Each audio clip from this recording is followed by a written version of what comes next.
Know your role. Sometimes in the Christian life we need to be reminded what our role is. It is what I would like to look at today. I want to look at the servant that Jesus speaks of here in verse 17 and see what our role is. Join me as we preach on the subject, unwilling servants. Servants in the Greek word doulos, which means bondslave. In some instances throughout the New Testament means diakonos, which speaks of deacon or minister. Both speak of who is the master's purchased property, one who is purchased to serve his master's needs. He is expected to be at the master's beck and call every moment of the day. The slave's sole purpose is to do as he's told. Pastor's job don't just begin and end on Sunday, or Wednesday's Bible study, or Thursday's Bible study, whenever you have your midweek service. It's an everyday process. It's the midnight phone calls. It's the people calling all hours of the night wanting to hear what God has told you about that person's life. Or through some prayer, through some dedication. Or people just wanting to serve the Lord.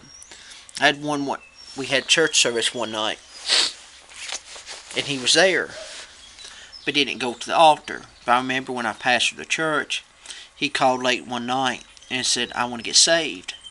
So we opened the church just so him and his family could come in and prayed with him that night, because that's where he wanted to get saved at. And that's what it's about today. It's about saving souls. It's about setting free the bonds of imprisonment for so many out there today. They're slaves to sin. Jesus is the master, and we are his slaves. 1 Corinthians 6:19. Ye are not of your own, for ye are bought with a price. Therefore glorify God in your body, and in your spirit we are God's. At the end of the day, we are simply unworthy servants. And we see that in itself in a tremendous honor. Let's see a few things about the role of an unworthy servant. First of all, there is the work to be done. But which of you, having a servant plowing or feeding cattle, will say unto him by and by, when he is come from the field going to eat meat?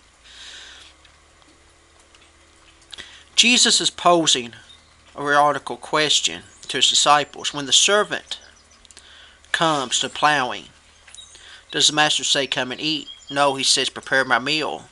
Put your apron on and serve me, then you'll eat later.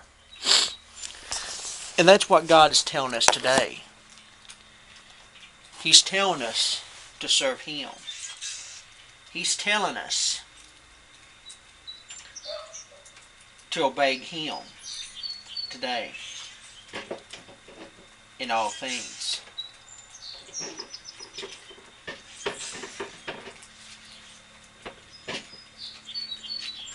He's telling us